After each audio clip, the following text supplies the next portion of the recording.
Baik, kita langsung membahas mengenai dialog ada apa, mengenai KPK akhirnya mengambil keputusan untuk melakukan SP3 terhadap kasus PLBI. Sudah ada beberapa narasumber, ya ini Ali Fikri, juru bicara KPK bidang penindakan, kemudian juga ada Zainal Arifin Mukhtar, pakar hukum tata negara dari UGM, dan juga Boyamin Saiman, koordinator dari Maki. Selamat pagi Bapak-Bapak. Assalamualaikum warahmatullahi wabarakatuh. Assalamualaikum warahmatullahi wabarakatuh. Waalaikumsalam. Saya mau ke Pak Ali Fikri dulu, Pak. Apa yang menjadi dasar akhirnya KPK ini menerbitkan SP3 dan merasa tidak bisa lagi melanjutkan penyidikan terkait kasus BLBI ini, Pak?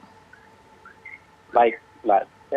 Ya tentu kami meyakini dan memastikan bahwa apa yang kami lakukan ini adalah sesuai dengan mekanisme dan aturan hukum yang berlaku, ya, Mbak. Bahwa KPK telah berupaya maksimal terkait dengan penanganan perkara ini sampai kemudian di dalam sejarah KPK baru pertama kali KPK juga melakukan upaya hukum luar biasa, yaitu berupa peninjauan kembali ke Mahkamah Agung terkait dengan perkara putusan dari kasasi Mahkamah Agung yang menyatakan perbuatan dari terdakwa SAT adalah bukan tindak pidana, begitu ya, atau onslaught van alle rechtsvervolging, gitu.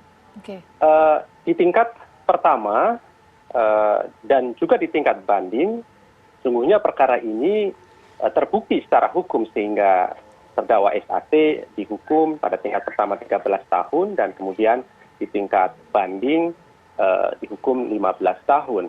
Tetapi kemudian di tingkat Mahkamah Agung justru sebaliknya diputus bukan tindak pidana, begitu ya.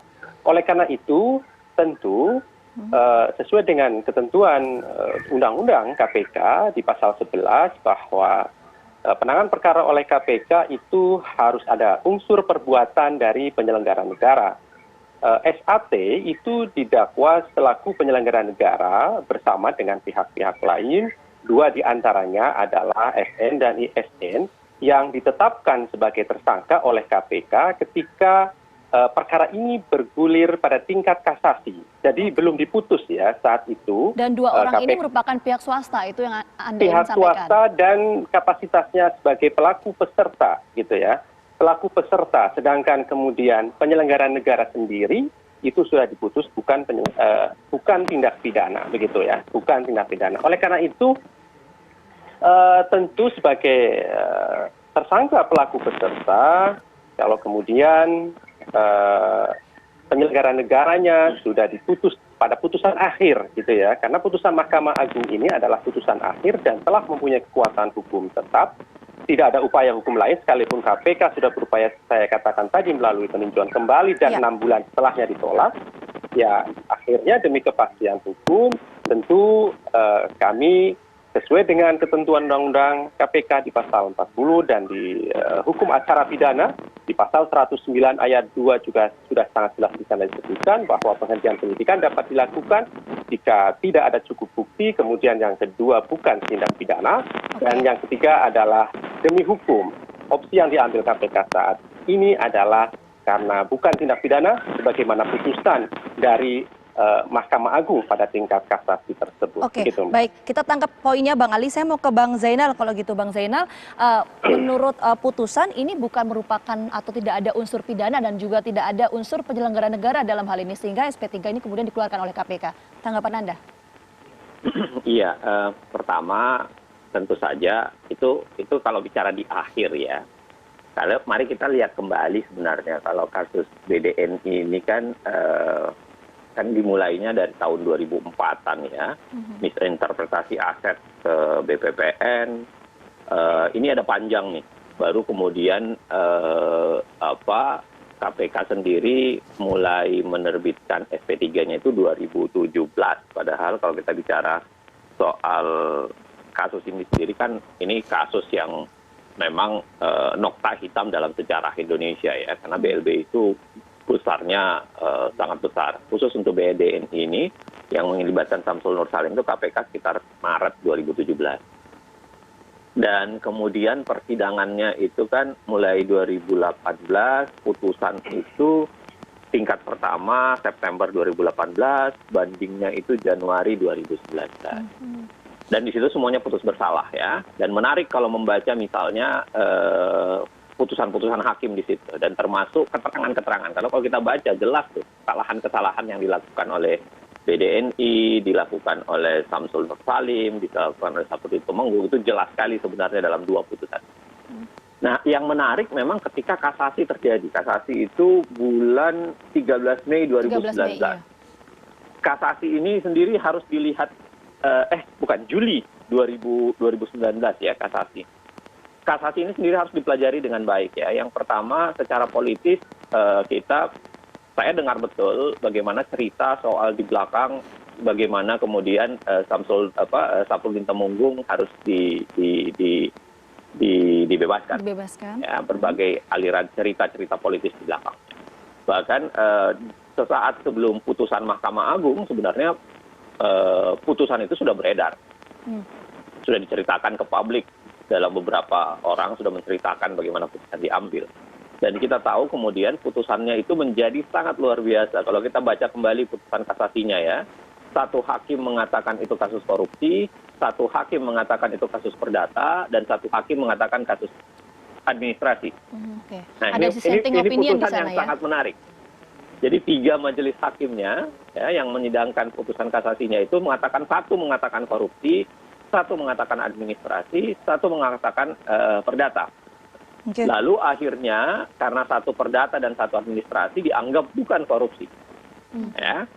Dan kalau masih ingat, satu hakim ini seingat saya Salman Lutan yang mengatakan itu kasus korupsi, dan dalam kalau kita baca misalnya Tempo, dia jelas mengatakan bahwa dia didekati oleh 2 hakim yang lainnya untuk mengubah putusannya.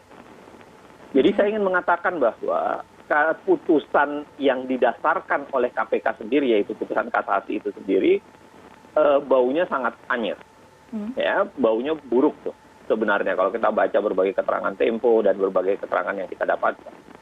Nah, KPK mencoba melakukan PK. PK itu kalau tidak salah berapa bulan setelahnya, tapi kemudian PK-nya ditolak. PK atas karena putusan KPK MA tersebut dianggap, ya?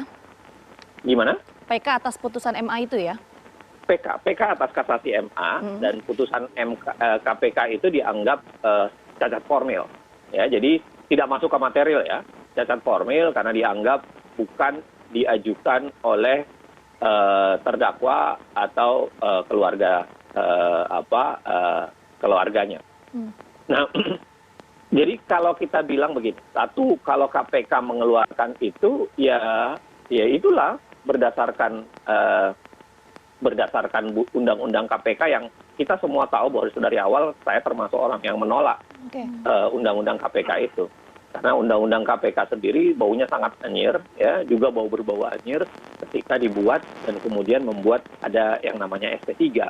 Tetapi yang kedua, kita sendiri mengatakan bahwa KPK kelihatannya posturnya agak berlama-lama dalam kasus ini ya. Ada rentang waktu yang panjang ketika melakukan itu. Termasuk kemudian saya termasuk yang mengatakan bahwa SP3 sendiri ya bermasalah kalau dalam konteks pemberian SP3 kepada lembaga penegak hukum. Sebentar Bang Zainal, maaf saya potong. Kalau tadi alasan-alasan yang kemudian disampaikan oleh pihak KPK melalui Bang Ali, apakah memang ini secara undang-undangnya hal-hal tersebut ini memungkinkan untuk kemudian mengeluarkan SP3 secara undang-undang? Secara singkat saja. Pasal 40 ya begitulah pasal 40 ya. Tapi kita bicara soal tingkat keseriusan KPK untuk mengerjakan perkara ini sendiri. Ya. Saya ingin mengatakan bahwa ada banyak cerita anyir di belakang putusan Mahkamah Agungnya. Mungkin nanti kita akan membahas mengenai KPK mengerjakan itu, termasuk kalau memperhatikan putusan di tingkat pertama dan bandingnya, yang jelas di situ diungkap begitu banyak fakta.